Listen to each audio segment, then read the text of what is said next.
It's time to say goodbye to hold music and say hello to fast customer support with Service Cloud. With trusted AI and data working together, you can skip long wait times and deliver efficient, personalized service right away, all while keeping support costs low and more customers happy. Reimagine your customer support with the #1 AI CRM for service. Learn what's possible at salesforce.com/products/service. This episode is brought to you by Carnegie Mellon's Tepper School of Business. Want to advance your career or switch fields? An MBA from Carnegie Mellon's Tepper School of Business can help. Earn your degree from a top-ranked business school with a thought-provoking curriculum, one-on-one leadership coaching, support from experienced career counselors, and full-time, online hybrid, and accelerated MBA formats. Join the intelligent future. Visit cmu.edu/Tepper to learn more. Welcome to the Age of Jeremy. Before we get started, please make sure to subscribe to this podcast. Make sure to follow me on Instagram at Age of Jeremy. I am the leader in tax, investment, and business advice. Also follow our podcast network, the Age of Radioverse, on Instagram at, Age of Radioverse. We have over 100 podcasts. We continue to grow. We just added 2 more podcasts, Blake's Buzz and Explain Yourself with Kevin and Will. You can also check me out on TikTok at Age of Jeremy, and I've been spending a lot of time on Twitter since Jack Dorsey relinquished his CEO role. I'm a big fan of Twitter moving forward. After this, I would even say that the stock's a buy. Twitter, you can reach out to me at Age of Jeremy Q. If you want to be on this podcast and chat, email me at jeremy.quintanilla@ageofradio.org. That's Jeremy, JEREMY QUINTANILLA. That's Lima A, and that's at ageofradio.org. You can also email me if you want to start a podcast or be on our podcast network. It's free for everyone. We are an ad-focused company where we sell ad space on your podcast to help pay for your podcast. We advertise your podcast, all kinds of great stuff. So if you want to be a part of the 100 podcasts that we have and growing and be a part of our amazing network that's going to take over the world or is taking over the world, just reach out to me. That also being said, I am looking for small business owners and influencers to share their stories. We're doing a lot of more interviews. The reason why we don't have an interview this week is because we had to reschedule it. I have 4 interviews coming up. You're going to hear about NFTs. You're going to hear about the metaverse. You're going to hear about cryptocurrencies. And I just love talking to people about the exciting things that have happened in their life. So if you want to be on this podcast, again, we don't charge to be on this podcast. I think that's a horrible fucking model and I'll never do it. So we'd love to have you on our podcast because we love stories. No matter how small, no matter how big, we love stories. That being said, 2022 Freedom Conference tickets are on sale now. If you don't know, I own a company, a thriving company, a 7-figure company called 3T Fitness. I also own a 6-figure company called Uncommon 1%, which we're taking to a 7-figure company this year. But we are really getting into our events. We created our own brand. It's called 3T Warrior Events. It's headed by Coach Laura. She is a coach and been with our academy for a really long time. She's heading that up. But the 2022 Freedom Conference tickets went on sale. We've already sold out of our VIP ticket spot. It is a wealth building conference. Coach JV will be talking about mindset. Porter Shumway, who is with Assault River Financial, will be talking about insurance and how to grow your wealth with insurance vehicles. Crypto influencer Bearable Bull will be live streamed in because no one knows what he looks like. And he will be talking about crypto. Obviously, Jordan Harry will be our MC of the event, and he'll also be speaking about speed learning. We will also have our technical analysis team, which we're going to have on this podcast in a couple of weeks, and our crypto research team there as well. Coach Jackie, which you heard on Gyms with Jackie. She's part of our technical analysis team. And they're also going to be hosting panels there. So the link to get into that Freedom Conference and to buy your ticket and to reserve your spot, or if you want to join virtually, we're also selling virtual tickets for a little bit lower. It's going to be held in Phoenix, Arizona, because that's where we reign from, is in the great state of Arizona. Specifically, our business is in Mesa, Arizona, but the conference is going to be in Phoenix, Arizona. And again, I live in Glendale, Arizona, because I love Glendale, Arizona. So that being said, we are selling virtual tickets. We're selling in-person tickets, and the VIP tickets, they sold out. We put this on sale on Friday. VIP tickets, again, are sold out. It is going fast. go ahead and reach into my link tree, and you can, find a link to join the conference, or you can read in this podcast episode. I don't know if a lot of people do the podcast descriptions or if they read them. I'm not really big into that, but I guess there has been a few times when people have said that something's in the podcast description that I've been like, yeah, I'm going to go down there and look. So that being said, I'd love for you to be a part of our Freedom Conference in some fashion. It's to really help build generation wealth. And we're also going to be doing launching some cool stuff there that I might tell you a little bit more at the end of this podcast if you stay all the way through. So, all right, let's get into today's podcast. My name is Jeremy Quintanilla. You are listening to Age of Jeremy. I'm an entrepreneur, and I'm the co-founder of Age of Radio and 3T Fitness, and, well, other businesses that I am working on. This podcast is about everything that I learn and the trials and tribulations it took to learn them. I hope you enjoy.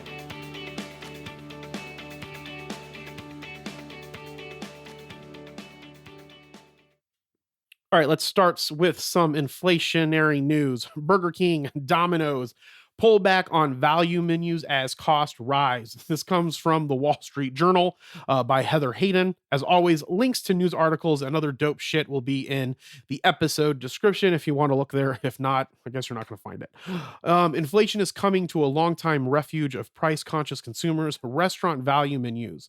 Burger King, Denny's, and Domino's Inc. are among the chains that are reducing their menu of discounted items or are shrinking portions to try to improve their margins, executives said. Some chain executives hoped the trimming of discount menus and meal deals might bring less pushback from consumers that rather than having those straight price increases.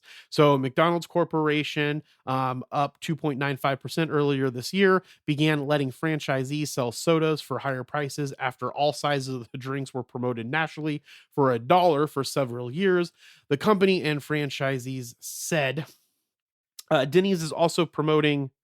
I read that sentence horrible. Let me go back and do that. So McDonald's Corp earlier this year began letting franchisees sell sodas for higher prices after all sizes of the drinks were promoted nationally for $1 for several years.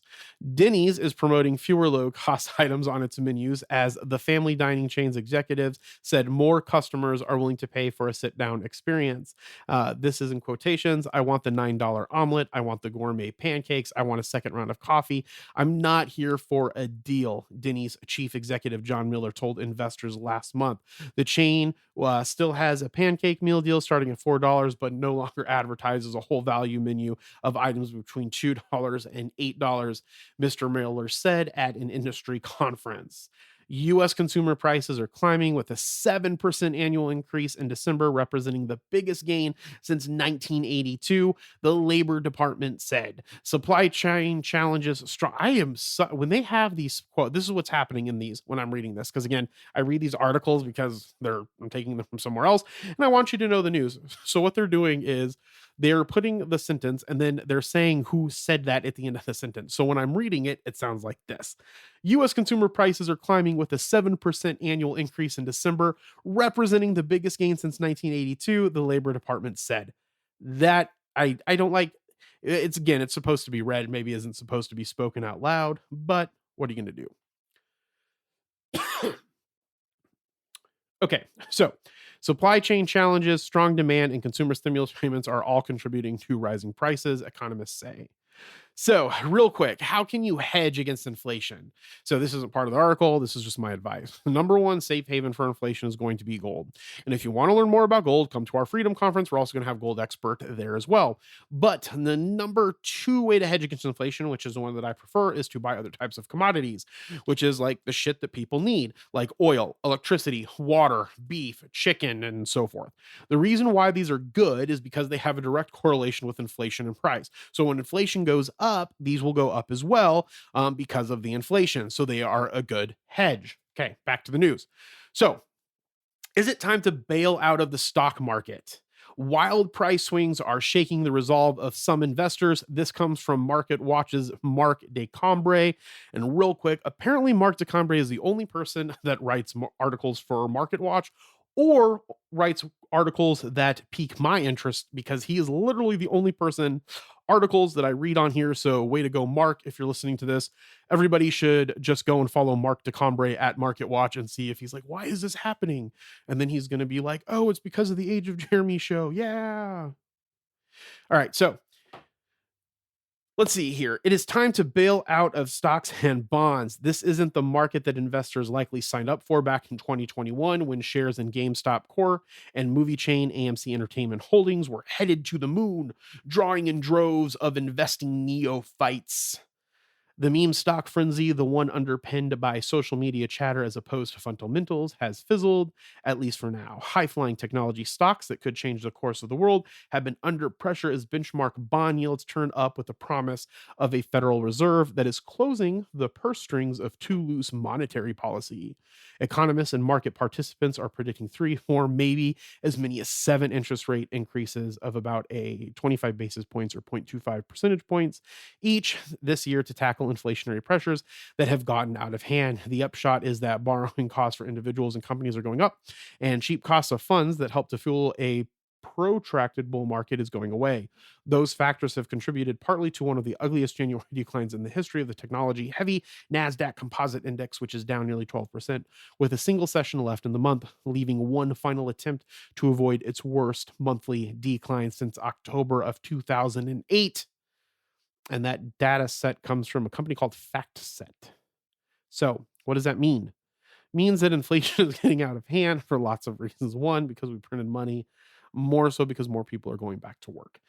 One of the things that the Biden administration, and this isn't part of the article, again, this is just my opinion, the Biden administration has really pushed that they have created more jobs than the last presidency or the Trump presidency.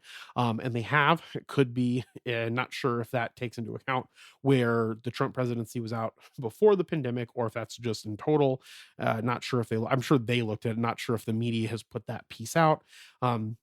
That being said, as far as jobs being created, he's done a lot more with that. And so the fact that more people are going into the economy and working is going to drive up inflation, in my opinion, more than anything else. And that is what is happening. So my idea would be, or my guess would be, or if you're investing, to move some of your money into gold, move some of your money into commodities. I'm not a huge fan of gold in the sense that I don't give a shit about gold. I care about beef. I care about chickens. I care about electricity. I care about a lot of the other types of commodities. Orange juice, if you've ever seen Trading Places, I would prefer to own orange juice than other types of commodities, the things that people are going to need on a daily basis. They're not going to need gold, but most people are taught that you flood that money into gold and it's safe.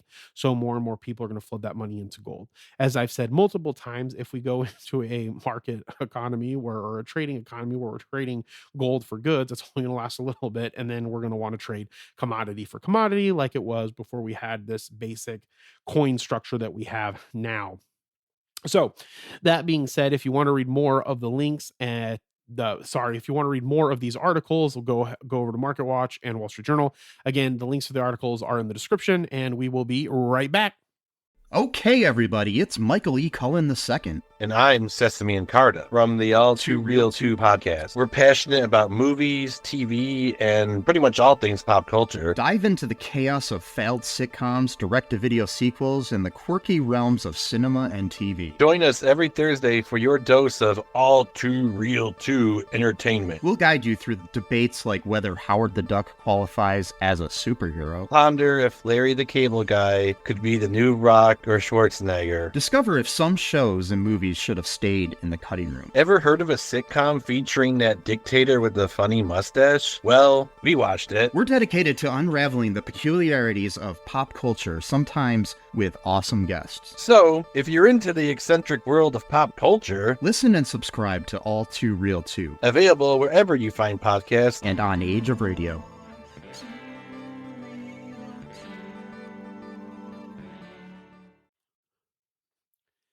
It was very difficult to figure out how to talk about what I wanted to talk about today. I decided to start with a story since I enjoy stories. Again, I had a interview scheduled with Johnny Crypto and NFT Tones to talk about the metaverse and to talk about NFTs. If you want to see more of them, our research team, which Johnny Crypto is a part of at 3T Academy, they do a Johnny Crypto does a video with Coach, I believe every Friday. We're going to do it every other Friday or something along those lines. So head on over to the YouTube channel, subscribe to our YouTube channel, 3T Warrior Academy or 3T Crypto. You can also subscribe to our 3T Warrior Labs, which talks about our crypto clothing and all the cool stuff that we have coming out. Again, apologize for my wheezing. I do have asthma. I don't think I'm sick.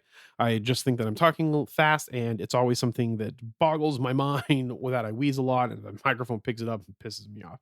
But anyways, so I decided to start with a story since I enjoy stories. Now, I lived in Flagstaff when I was 22, and I'm 38 now, so that was 16 years ago. I decided that if I was going to make anything of myself, I figured I needed to go to college so I could learn a skill or some skills or something. Now, at that time, I wanted to be a psychologist or a psychiatrist. My intellectual heroes in my adulthood or in my early adulthood were people like B.F. Skinner, Carl Jung, Freud, William James, and Wilhelm Reich. Now, the dilemma that I had was whether or not I wanted to become a medical doctor or just study psychology. Now, if you don't know about psychiatry, to study psychiatry, you have to go to medical school. And then the other option that I was interested in was to become a neurologist. Now, during that time that I was in Flagstaff, I was working at Dillard selling men's shoes and then later over to women's shoes. And there was this retired engineer from Boeing there. And I think he told me, and he was selling shoes because he just needed something to do with his time. And he told me that I should do something where I could provide for a family.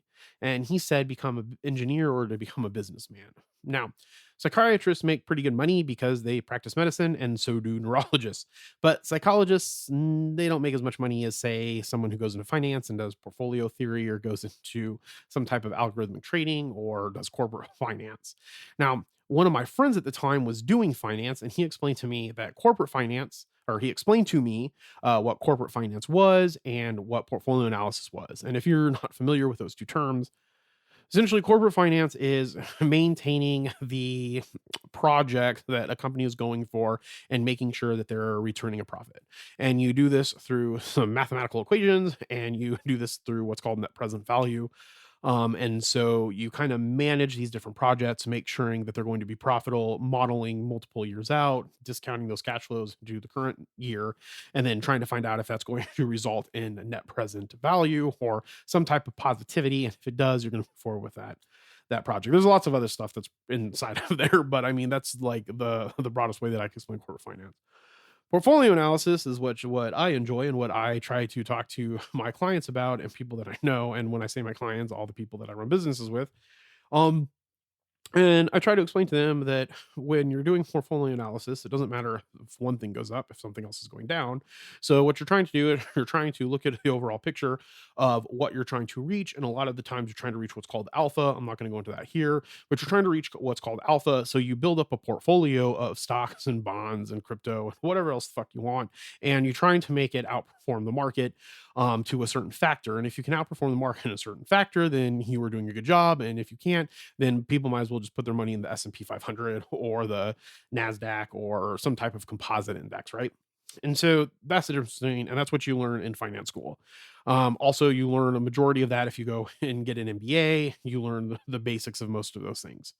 So at the time when he explained that to me, I decided, well, I'm good at math, so that's what I'm going to do. And so that's what I did. I went to Arizona State University for finance, accounting, and then I went on a master's in business administration. And ever since then, I have been working to just make money, I guess. And I found out over the last 16 years that the right amount of money for me is around mid six figures. And that mid six figures, I'm meaning 150,000. I think that's a comfortable place, at least in Arizona where I live. Nothing extravagant, nothing unextravagant.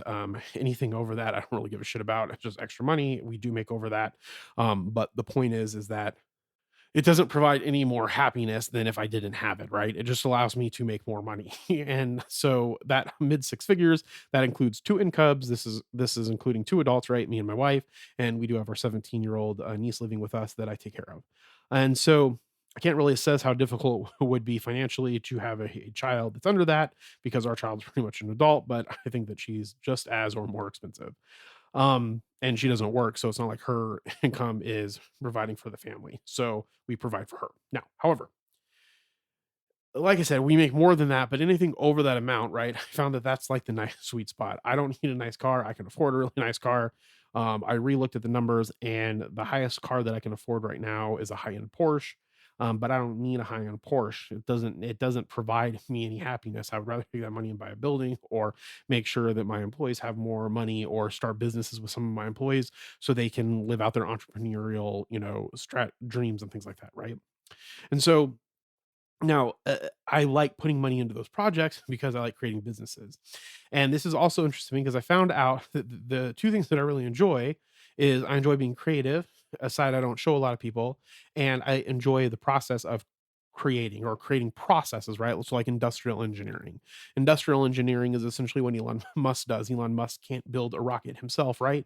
But he is really good at looking at all the processes and making things more efficient, right? So trying to get the efficiency down so we can use reusable rockets will get us into space. And so because he's an industrial engineer, he's been able to create more efficiencies, and with those efficiencies, been able to accomplish things that other people can't. Elon Musk is Elon Musk. I'm not gonna say I like him and I don't like him. It just is what it is. He's an industrial engineer, right? Like I'm assuming his entrepreneurial heroes. But again, I don't personally know him. So I'm going to track back a bit. When I was 12, I taught myself how to play guitar. I taught myself how to play piano, and I taught myself how to play saxophone. I sometimes include the violin and harmonica in that list, but I'm just going to be real. I was really shitty at both of those, so I can't really play them now and perform in front of people. I could probably do pretty good with the saxophone, even though I don't have the saxophone. Actually, I will probably buy a saxophone this year. And we have a piano, and I have multiple guitars. So that being said, and I'll probably buy some more keyboards. But those are the ones that I can perform with, so those are the ones that I can really, really play. Now, during this same period, my 12 to 18, right, I fell in love with films, fell in love with plays, I fell in love with acting, I fell in love with storytelling, I fell in love with poems, painting, and well, anything that people would consider artistic. I fell in love with philosophy, esoteric studies, and of course, I fell in love with psychology, and I loved all of it. But what I never had was money. We were really, really poor, and I really, really hated it. So I became obsessed with getting money. Now, before we fast forward to finance, I also loved math. It was the only thing that I was good at in school, at least when I applied myself. I mean, I was good at everything, but I guess I really, really, really actually enjoyed math. And that was the thing that I enjoyed doing. And I enjoyed getting stuck, and I enjoyed trying to solve it. The only math that I was always in an advanced math class until I started becoming a rabble rouser, rabble. If you've ever seen Chowder, probably said it wrong. So I went, anyway, so because I'm really good at math, I went into finance, accounting, and business administration. So problem is that now I'm spending time doing the other things that I love because I am great. I am, I guess, blessed to be able to do that because of my hard work, because of luck, because of being in the right place at the right time, and because of never giving up. But why am I bringing this up in the podcast, and what does it have to do with failing? And the answer to that is it really has everything to do with failing, and that's the reason why most people actually fail, in my opinion, which I'm going to talk about right after this. Okay. So why does anything I've talked about have to do with failing? So here's the reason. Because people don't do what they love. And that's what I want to talk about. I want to talk about doing what you love. And that's why you fail, because you're not doing what you love. And you need to figure out how to make money doing what you love. Now, doing what you love can mean working for someone else, right? There are people that love what they're doing. They don't have the entrepreneurial spirit. It's too much stress. They just want to become an electrical engineer. They want to sculpt pottery. They want to talk about art all day, and they can do that and do what they love and be fine with it, right? And the money thing doesn't really matter. It's just them doing the thing that they love. And then on their free time, they do other stuff, but they're doing what they love. So that can be working for someone else. It can mean working for yourself, and it can be building businesses or corporations like what I do. Only and it doesn't, I don't know what the answer is for you if it means working for someone else, right? We get caught up in this thing that we're trying to tell people, right? We're trying to motivate people and motivational speakers. Everybody, it's right now is the time to start a business. Well, if you suck at business and you don't want to start a business and you're not happy doing it, you're not going to be happy starting a business if you're not happy with doing businessy shit. You could be really happy just being a drawer and being artistic and doing that for the rest of your life and doing it well and having people pay you to do that from a freelance position without trying to build a business and hiring people and making it complicated, right? Because there are a lot of stresses with that. I don't know what the answer is for you. Only you know the answer to that. But don't listen to the people that say that you have to go and start a business. It has to do with doing the thing that you love and learning how to make money doing that thing that you love. Okay. Only you know the answer to that, and none of it is wrong. It just depends on your goals and what you want in your life. Okay. Now, to be honest, I do still want money so I can learn more and more and more. It helps to have money, but you don't need to learn. You don't need money to learn, especially when we have these great things still called libraries. We have, if you can get to a library, or if you have access to the internet, why the internet should be accessible to everyone, in my opinion, for free, right? So people have access to all of this knowledge, okay? Because it's a commodity. Now, and that's the reason why I want money, because I want to learn more and more and do more and more stuff. Right. And so with money, I can buy some math books. I love textbooks. I love courses, and that takes money. So, but do what you love. Now, I'm going to give you some examples along some examples and some points that are going to help you along your journey to do what you love. Okay. And so the first thing is, the first example that I have is, I just want you to, wherever you're at, wherever you're listening to that, think about when you were last around people, when you were look around at all the people that are in your vicinity, or when you get to work, look at all of those people, or whenever you're listening to this. Next time you're in a group of people, look at them. Most people are working for money. Why? Because that is what people have. That is why people have to work. They have to make money so they can buy food, so they can buy other shit, right? Most people don't have jobs that they enjoy because they don't know or didn't know how to do what they love and make money at it, or they didn't have someone supporting them. Okay. My mom is a mail carrier. She likes her job, but she has it because it paid well and still does pay very well. A great job to get money for someone who doesn't know what she loves, but she hates her bosses. I hate the way they rotate her days off, and she is just not as happy with working there, or as happy as she would be if she was doing something that she actually enjoyed, like being a feng shui consultant or talking to people about herbs and, remedies and all of that stuff, right? So that's one example. The second example is, my niece loves drawing. That is what she should be doing. She is good at it because she does it all the time. Maybe she is gifted, but she does it all the time. So she's gotten better at it, and she tries to get better at it. And people, or dream killers out there, might be like, well, you can't make a living drawing. And my answer to that is, yes, you fucking can. You can get a master's, you can get a PhD, you can do research, you can study. A PhD would probably be in art, not specifically in drawing. She can work at a museum, she could create her own gallery, she could be a drawer for a comic book company, she could launch her own digital comic, she could pick up a freelance drawing gig, she could work for animators, she could draw for children's books. People who say you can't do what you love are dicks. If they're women, they're fucking cunts, whatever the fuck you want to call them. But I suggest learn to ignore them, or just don't be around them. Now, that's difficult when it has to do with family, because family is family, and depending on your religious beliefs, family's family. But I ignore my family most of the time when they say stupid shit. I love my family, but when they say stupid crap that pisses me off, I've just learned to ignore it. It doesn't matter to me. I just let that shit roll off my back, and I keep doing what I'm doing, and I'm pretty damn successful at it. So, how do you do what you love? Do not just get a job for money. We live in a gig economy. I agree, it's a bitch. There are shitty companies ran or started by shitty people, like in Uber's case, and don't pay people shit, but it is a gig economy. You can freelance yourself doing the skill set in some type of fashion. With technology, there are ways to sell out your skills to individuals without actually having to work for someone. This is essentially being a small business owner, a lot less stressful than being being a, like, I don't know, like a corporate owner, or I'm not, the best way that I can explain is, like, a small business owner essentially works for themselves. They make what they would have been making if they were working for someone else, but they're doing it for themselves. May not grow up, be into this big multi-million-dollar company because they don't know how to scale it, but they will be happy because they are just doing what they love. A lot of comic book drawers do this for Marvel and for Disney. They sell themselves out to these companies for certain amounts of pages a day getting drawing, and they just love doing that, and they draw it, but they don't have like a full contract with, say, Marvel. Some of them do, I'm assuming. I don't know. That'd be a Joey question. Joey works for us and owns the Geek Collective. But point being is that you can freelance it. And because it's a gig economy, you can do that. Just do that while you're trying to find a job, or landing a contract, or maybe starting your own company if you have an entrepreneurial spirit and you want to grow it. Just do that rather than going and getting the regular shitty job. Okay. You will learn stuff by doing that freelancing stuff when you're in college. If you just do college, work a part-time job. And if you do the chance to do an internship, do the internship, whether it's free or not, because you're going to meet people, you're going to learn how to do that skill, and it'll be easier for you to freelance it out later. Okay. Second, those same assholes that I was just telling you about that say that you need a job, those assholes that can go fuck themselves, they will also be the same assholes that are like, what are you going to do with that degree? Teach it? Like, say, theater or sculpting or ballet? Well, yes, fucking teach people. Start a YouTube channel. Like I said earlier, get a PhD in your field and teach at the university level. Okay. So That is what you can do. You can teach it, and you can freelance it, and you can do the thing that you love. But to teach it and to do it really well and to do it on your own brings me to my other thing that you have to do is you have to learn stuff software that goes around it. Now, I'm going to specifically talk about e-learning because I was talking about teaching it.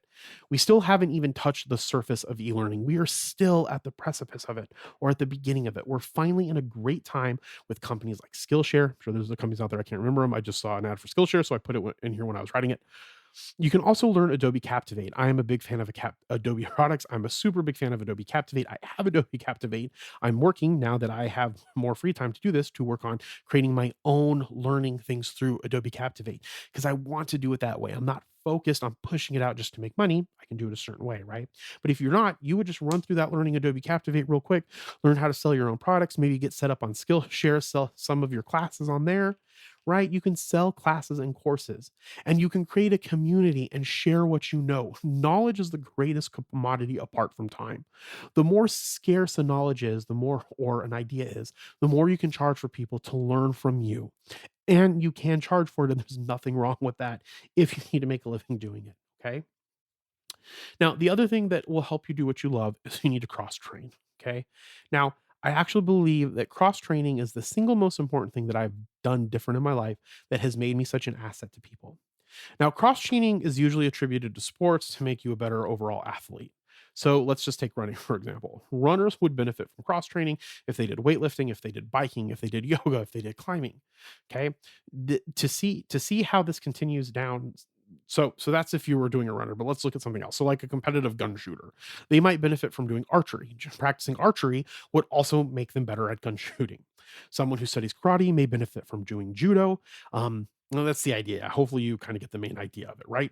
You have your main thing, and there's all of these other things that supplement to help you strengthen that main thing to make you set you apart from other people. That is the main thing that I have done that has made me, I don't want to say irreplaceable because everybody can be irreplaceable, right? But it has made people not want to replace me because it's easier to just have me because I have all of this other knowledge because I supplement my knowledge with other things that go around it. Okay. So let's talk about that. What are some things that will help me run a business, right? I run multiple businesses. Well, I got an MBA. Okay. To specifically to help me run businesses. Okay. Do I need it? No, but it made me stronger. How could I get better with being running businesses or being a CEO? I could be more analytical. What could help me with that? Well, I could take a finance class, but I have finance background. What can even make me more analytical? Studying math, doing computer programming. What will help me work long hours? Exercising every day, taking care of myself. Since we're setting up funds and collecting money, maybe understanding the SEC laws. There are some conferences that I want to go to help me better understand the SEC laws. Those are going to make me a stronger business owner or stronger at that other thing that I'm selling or that other thing that I'm doing. And again, I'm not that depth with all of these other skills out there. So whatever it is that you're really good at, whether it's knitting or if it's drawing or sculpting or ballet or microbiology or psychiatry or going to be a medical doctor, there are things that you can do that are going to make you better and overall around better at what you're doing that are going to make you more of an asset to the people that you're selling your skill set to, right? And to do that, you need to cross train in the other things. Okay. You can do this with anything. And what's great about this is you learn new skills. And with those new skills, you can create new businesses and also continue to share what you learn. And then you start getting better at doing what you love, right? You started with that one thing that you love, you strengthened it, you found out that you liked other things, you added those things into it, and then you also were able to sell those and diversify yourself, right? And diversify some of your revenue.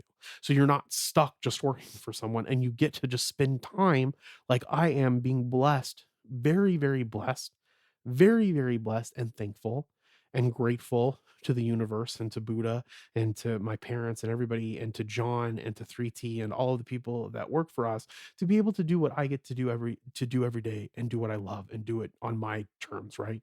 And that's what we want to create for everybody. And I hope that you can get to that place too, if that's what you want, or maybe it's just doing what you love drawing for a comic book, or, becoming a marine biologist and working for the government and doing that your whole life and being successful at it, and then learning how to supplement that income by teaching it to other people. Now, if you focus on doing what you love and take into account the points that I've just talked about, you will not fail. The reason why I know, I feel in my heart and my gut, the reason why people fail is because they don't do what they love. When I finally started doing what I love and not trying to focus on money, right, I made bounds and bounds and bounds of progress to the point where I'm at today. Like I always say, that this is just the beginning. The greatest failure is spending your whole life trying to make money, especially trying to make money doing something that you hate what you were doing, and or doing it for someone else. Now, as a reminder, before we end the show, I want to let you know that the Freedom Conference tickets are still on sale since we started this podcast. It is a wealth building conference with Coach JV. Coach JV will be talking again about mindset. Porter Shumway from Salt River Financial will be talking about insurance and how to grow your wealth with insurance vehicles. Crypto influencer Bearable Bull will be live streamed in, and he'll be talking about crypto again, live streaming, because he's not going to be there in person because he is an avatar. And so, but we want the avatar to present to you. Jordan Harry will be speaking about speed learning. We will also have our technical analysis team and crypto research team for the hosting panels. And we will also be demoing our new crypto tracker app. Yes, I said it, our new crypto tracker app. If you're part of the 3T Academy, you've heard us talk about it a little bit, but we're going to have a demo there. We're going to have more of an idea of when the exact launch is going to be at that point in time. It won't be released. We'll be demoing it because it is going to be the best crypto app on the market. And we will also be releasing our roadmap for our Phoenix Crypto Asset Funds, which allows other people to invest in vehicles to help them create passive income, because Phoenix Crypto Assets is about reinventing passive income and creating passive income for our investors. We have so much great stuff, so make sure to check it out. Again, there's a link to buy your ticket.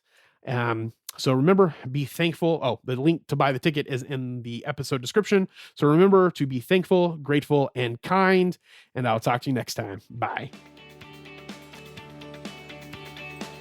Thank you for listening to The Age of Jeremy. Make sure to subscribe on your favorite podcatcher. If you can do me a favor, please rate this podcast if your podcatcher allows you to. Talk to you soon.